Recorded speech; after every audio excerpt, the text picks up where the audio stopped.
60 earthquakes strike Yellowstone. Scientists warn that this supervolcano may blow any day now. This is Yellowstone's last explosion. The map indicating 640,000 years ago, the Lava Creek ash bed. As you can see, it takes in about 2/3 of the whole continental United States.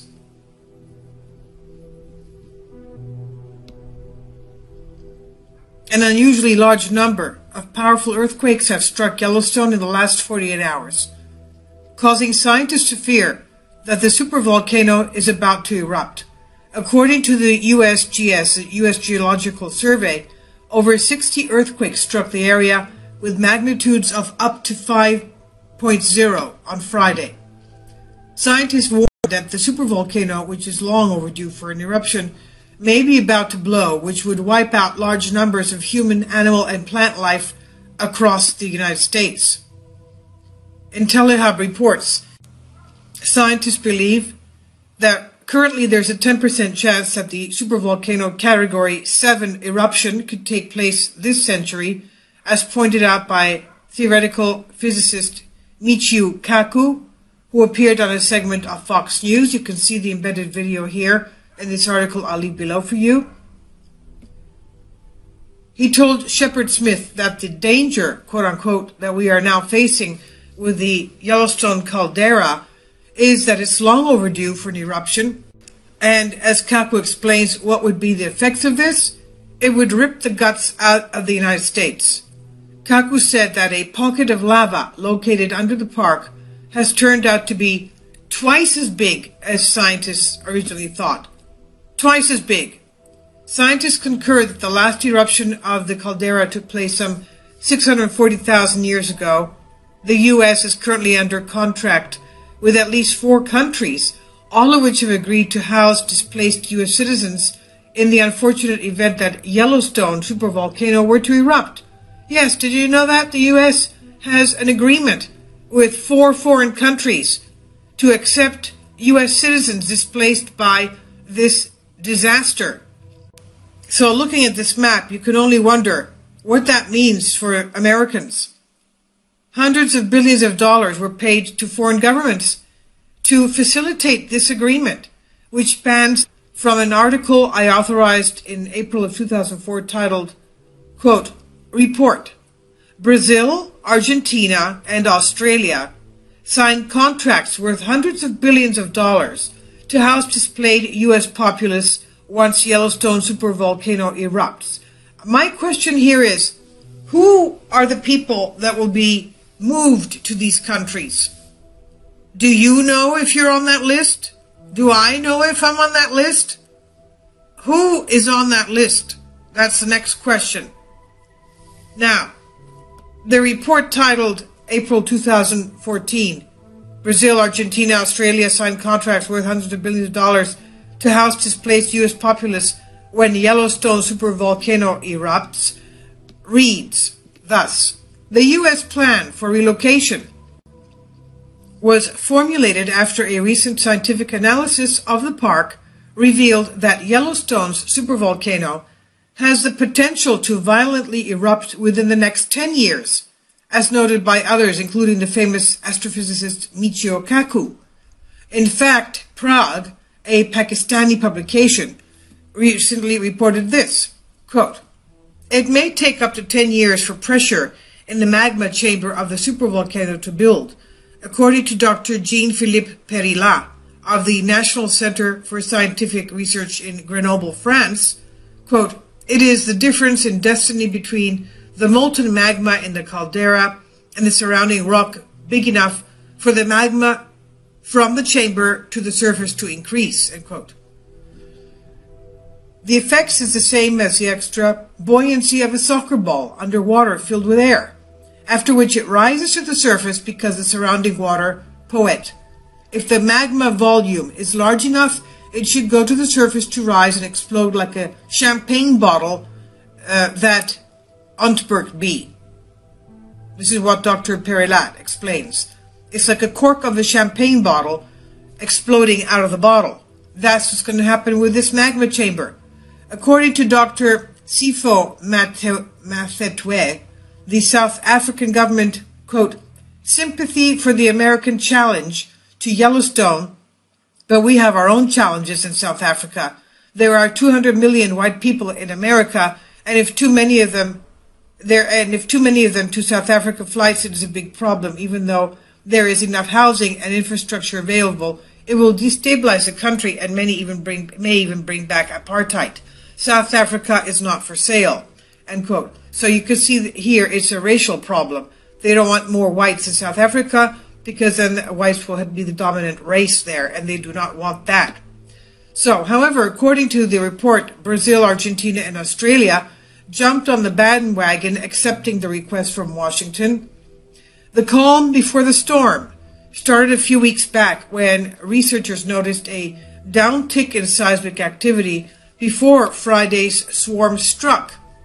Earthquake expert Dutch Sense chimed on Yellowstone in a video he posted YouTube on June 15th, and it's also embedded in this article. You can see that as well.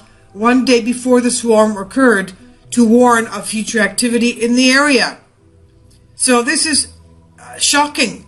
Did you know that the United States had an agreement to take us to 4 foreign countries? And I would like to know who is on that list. Yellowstone. Yes, magnitude earthquake recorded in Yellowstone National Park in the evening last night, but it's been followed by several earthquakes, including a 2.7 all the way to 3.1. Here's the whole thing. It's very shallow, very, very shallow. Let me give you an update now what's been going on. If you guys remember, 2 days ago, I noticed that there was a 3.7 or so earthquake in Yellowstone there in Montana. And I said, I don't like it. I don't like it. And there was a couple more smaller aftershocks. I kept saying, I don't like it. I don't like it. Don't let this super volcano open up and awake. Here's what's happened in the last 24 hours. All right. There's been several quakes. Some of them 4.6 in Indonesia, 4.5 in Fiji. We understand these areas, 4.6 the Philippines, 4.5 Papua New Guinea, 4.2 in Chile, 4.5. This is when it happened. Yellowstone last night, around 6:48 p.m. Mountain Time. Here we go. A 4.5 jolt in Yellowstone National Park, followed by a 2.7. 4.5 earthquake that hit Yellowstone in Montana was only 9.4 kilometers deep, followed by a 2.7, then another 2.6, then a 3.1. All of these earthquakes taking place within about a 3-minute period. Then the Philippines had a 4.9, and then here goes Yellowstone, 2.9. And then Arkansas, Harrison, Arkansas then must have felt the jolt, because then Harrison, Arkansas had a quake of 2.9. Then Washington State, over just not too far from the Yellowstone area, had a 3.6. Then we kept going and kept studying what was going on. Alaska had a couple quakes. We had a 4.2 in El Salvador, and a 2.9 in Ferndale, California, 3.3 in Ferndale, California, a 4.3 in Argentina, a 4.7 in Papua New Guinea. Alaska had a couple more quakes of 3.6 and 2.7, and then it happened again. Yellowstone, powerful 2.8, again very shallow. Alaska with a 2.9, Chile with a 4.4, and then Yellowstone just a few minutes ago, a 2.7. So we continue to see these quakes. They're not slowing down, folks. Yellowstone National Park, Montana, Yellowstone, Montana is where this quake epicenter is, and the aftershocks continue. And remember, we're dealing here with a super volcano with the potential, and scientists say when it goes. And who knows, that could be what? 100 years from now? 100 days from now? No guarantees on this thing. But it is a massive super volcano that is so large that it would literally destroy the northwest portion of the United States and part of southwestern Canada. That would just be from the initial eruption and the shock waves and the fire and the brimstone, the smoke and the ash would really send the United States and Canada into a dark winter for about 3 years.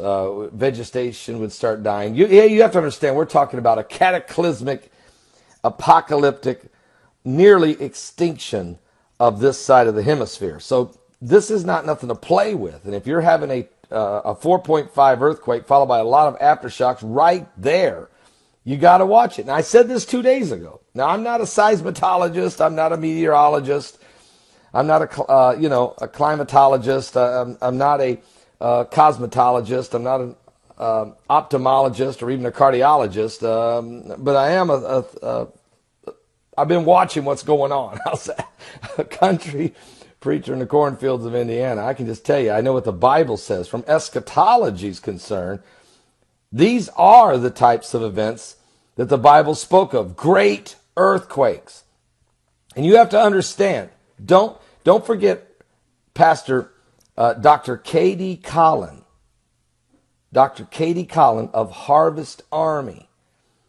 He has prophesied of a great earthquake coming upon America.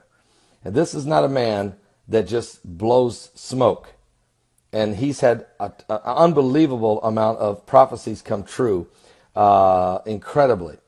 All over the world, he has been able to, God has revealed to him earthquakes and different types of things.